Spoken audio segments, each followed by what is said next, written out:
أعوذ بالله من الشيطان الرجيم بسم الله الرحمن الرحيم وصلى الله وسلم وبارك على حبيبنا محمد وعلى آله وأصحابه أجمعين أما بعد فإن أصدق الكلام كلام الله عز وجل وخير الهدي هدي رسول الله صلى الله عليه وسلم وإن شر الأمور محدثاتها وكل محدثة بدعة وكل بدعة ضلالة وكل ضلالة في النار فيا رب أجرنا من النار بعفوك وأدخلنا الجنة برحمتك يا عزيز يا غفار. أيها الإخوة الكرام أيتها الأخوات الكريمات اجتمعنا اليوم إن شاء الله عز وجل لأداء صلاة الجنازة. وصلاة الجنازة هي فرض كفاية على المسلمين وأجرها أجر عظيم عند الله عز وجل، فقد قال الله النبي صلى الله عليه وسلم من صلى على جنازة فله قيراط من الحسنات، والقيراط مثل جبل أحد يوم القيامة يناله المؤمن من الحسنات.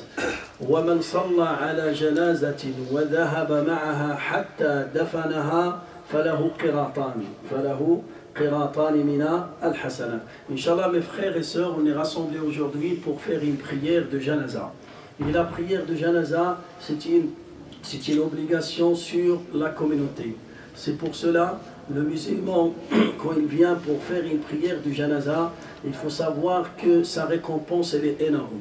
La première chose, le prophète alayhi salatu wassalam, il nous a dit, si un musulman il vient pour faire salat al-janaza, si tu fais que la prière et tu rentres chez toi, tu ne vas pas partir au cimetière, alors là tu vas prendre l'équivalent d'une montagne de hasanat du jour de la résurrection.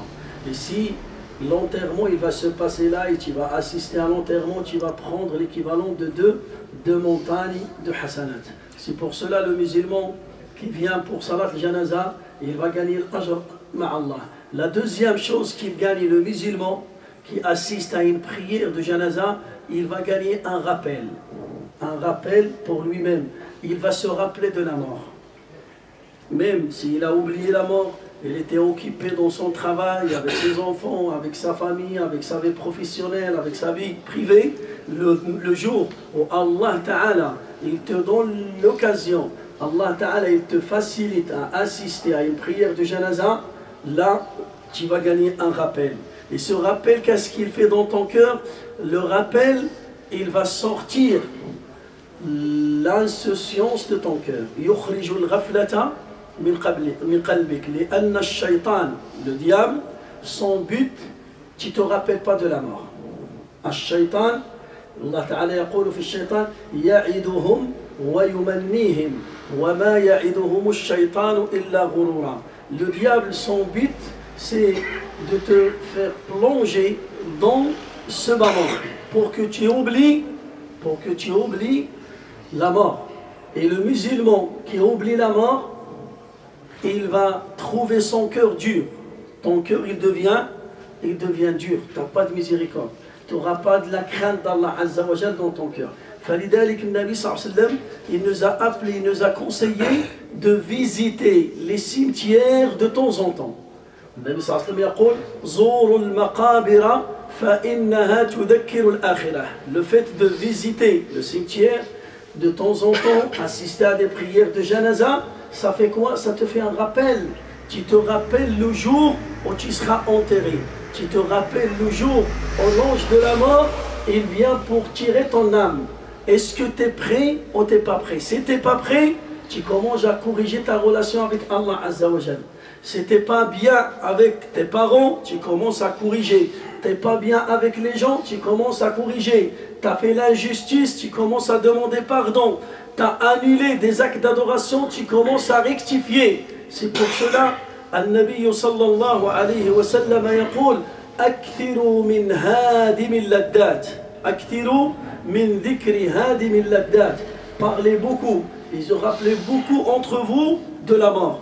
Il faut qu'on parle beaucoup de la mort. Ça nous donne vraiment, ça nous donne une vision claire de ce bas monde. فلذلك الله عز وجل يؤكد هذه الحقيقة ويقول كل نفس ذائقة الموت. Chaque âme va goûter la mort. كل نفس ذائقة الموت.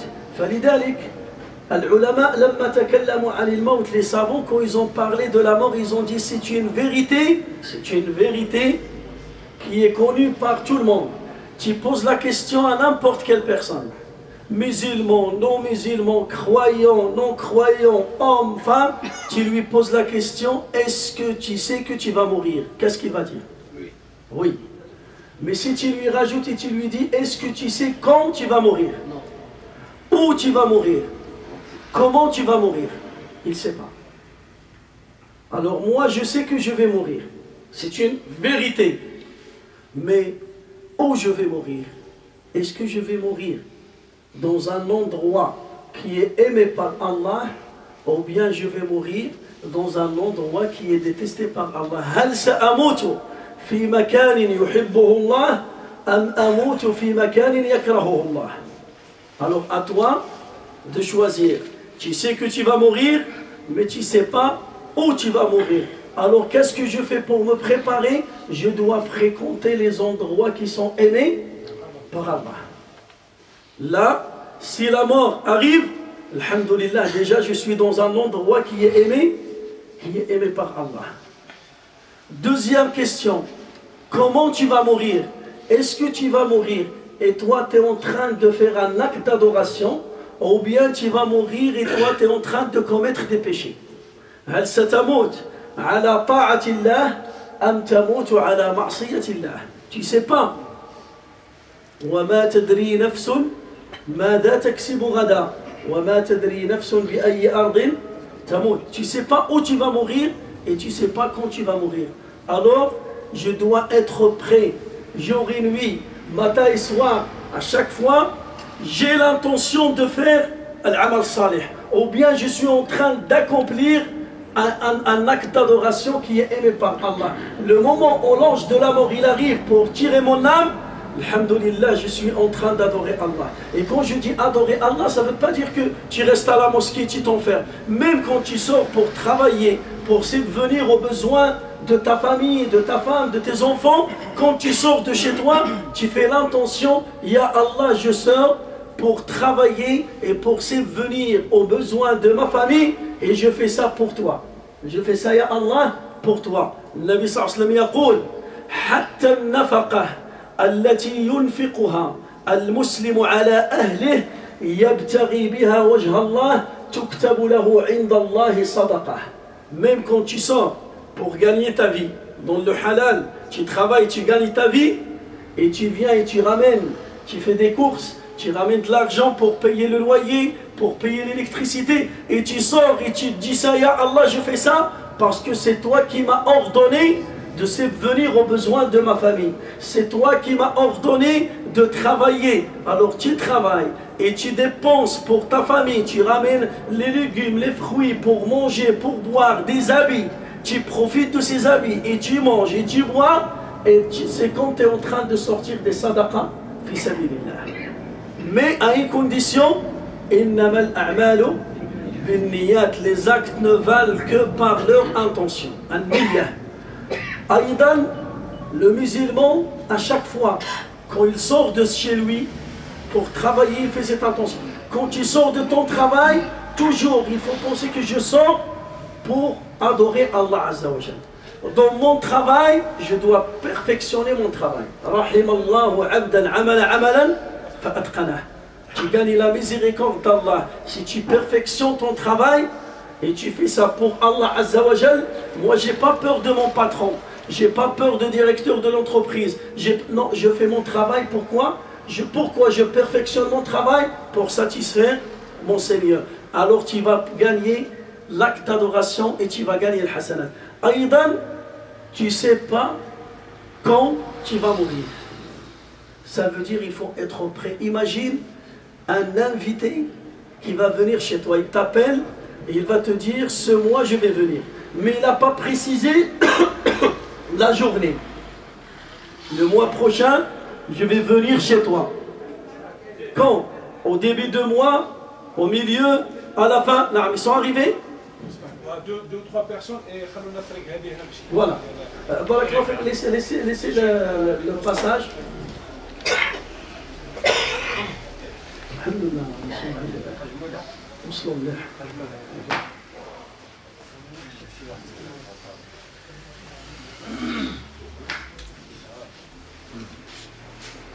Avec le musulman, il sait qu'un invité, il va venir chez lui, ça veut dire qu'il doit se préparer. Prépare-toi à accueillir la mort. Avec quoi on se prépare? La meilleure chose pour se préparer, toujours demande pardon à Allah. L'istighfar, kathratu l'istighfar wa kathratu tawbati ilallah. Toujours, tu es en contact avec Allah et tu demandes à Allah de te pardonner et toujours tu es dans le chemin de repentir. Kullu bani Adam khata wa khayrul khata'in at-tawwabun. Chaque être humain fait des fautes. Mais le meilleur parmi nous, c'est celui qui demande pardon sur le champ. En même temps, la même journée, tu demandes pardon à Allah Azza wa Jalla.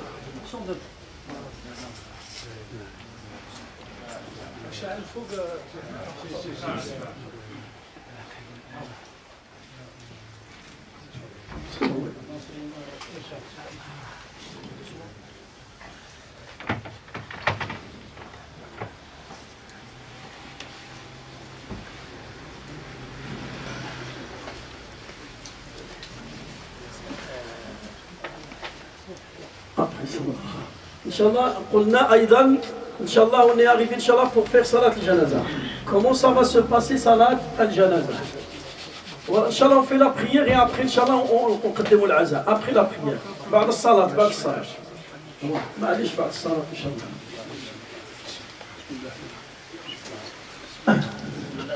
Égalisez les rangs, barakallahu fikum. Istawu wa'tadilu yarhamkumullah. Avance.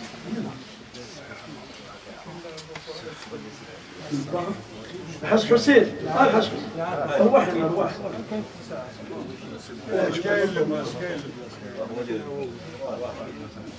روح هنا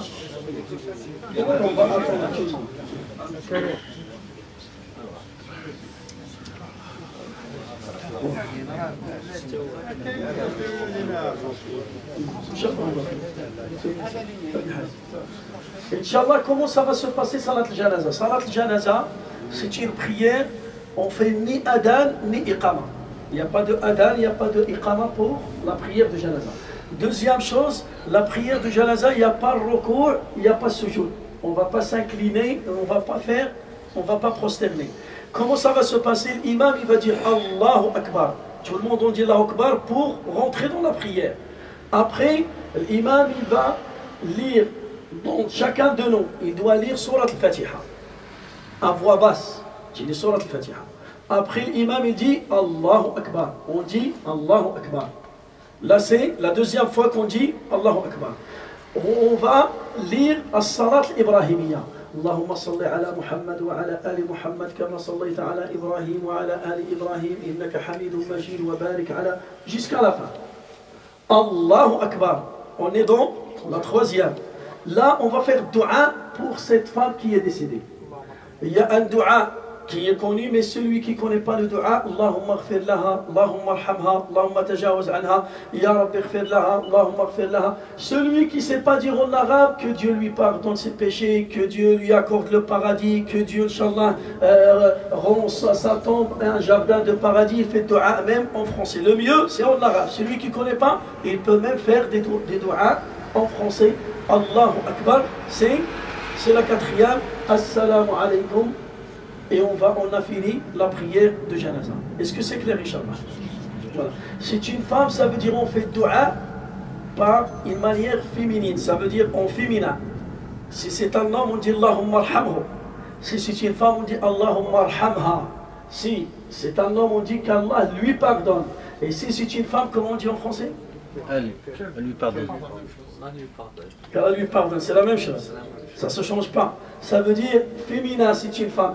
Alors là, l'imam, quand il fait la prière sur une femme, il va se diriger vers sa tête.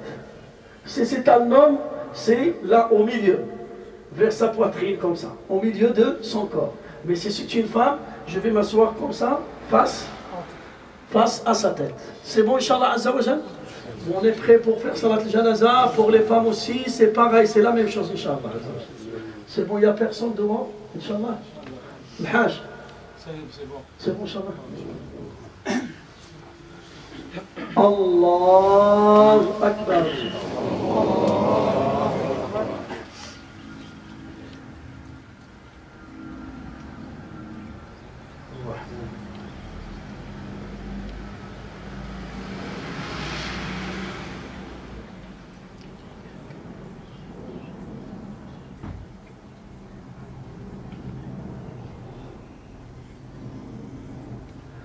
الله أكبر. اللهم صل على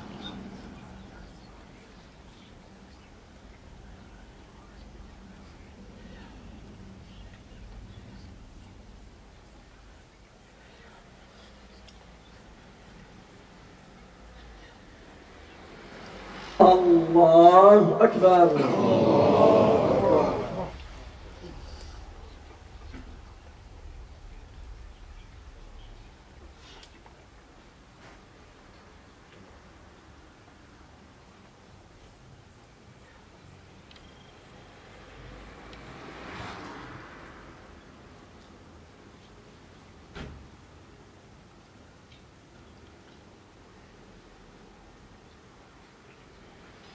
الله أكبر.